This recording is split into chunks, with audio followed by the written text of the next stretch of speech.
ലാൽസലാം മോഹൻലാൽ നായകനായി എത്തിയ ഹൃദയപൂർവ്വം ഇതാ 13ാം ദിനത്തിലേക്ക് എത്തിയിരിക്കുകയാണ്. 13ാം ദിനത്തിലും സിനിമ മികച്ച രീതിയിൽ തന്നെ മുന്നോട്ട് പോകുന്നു. ഇതുവരെ 12ാം ദിനത്തെ കളക്ഷൻ നമുക്കൊന്ന് നോക്കിപ്പോരാം. അതിന് മുന്നോടിയായി ചാനലൊന്ന് സബ്സ്ക്രൈബ് ചെയ്ത് തന്നെന്ന് അഭ്യർത്ഥിക്കുകയാണ്. 1000-ഓളം സ്ക്രീനുകളിലാണ് അല്ലെങ്കിൽ 1000-ഓളം ഷോകളാണ് സിനിമയ്ക്ക് ഇന്നലെ ഉണ്ടായിരുന്നത്.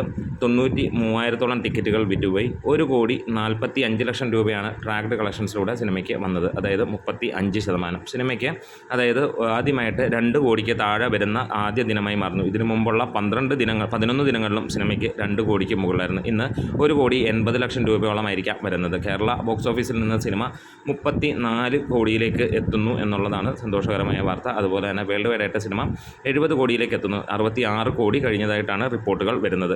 എന്തായാലും ഈ ഒരു സിനിമ പ്രതീക്ഷയ്ക്ക് മുകളിലേക്കുള്ള സിനിമയെ മോഹൻലാലിൻ്റെ നല്ല കോമഡികളും കാര്യങ്ങളുമൊക്കെ ആയിട്ട് വർക്കൗട്ട് ചെയ്ത ഈ ഒരു സിനിമ ഇന്ന് പ്രേക്ഷകർ ഹൃദയത്തിൽ ഏറ്റെടുത്തിരിക്കുകയാണ്.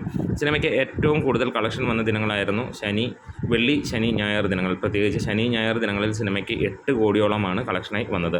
അതൊരു റെക്കോർഡ് തൂക്കി തന്നെ കണ്ടിന്യൂസ് ആയിട്ട് അല്ലെങ്കിൽ ഹാട്രിക് ആയിട്ട് 50 കോടി കയറിയ മോഹൻലാൽ ചിത്രങ്ങൾ വീണ്ടും ഒരു 100 കോടിയിലേക്ക് എത്തുന്നു എന്നുള്ളതാണ്. അപ്പോൾ നമ്മുടെ വീഡിയോസ് ഇഷ്ടമെങ്കിലൊന്ന് സപ്പോർട്ട് ചെയ്താണ്. ലാൽസലാം.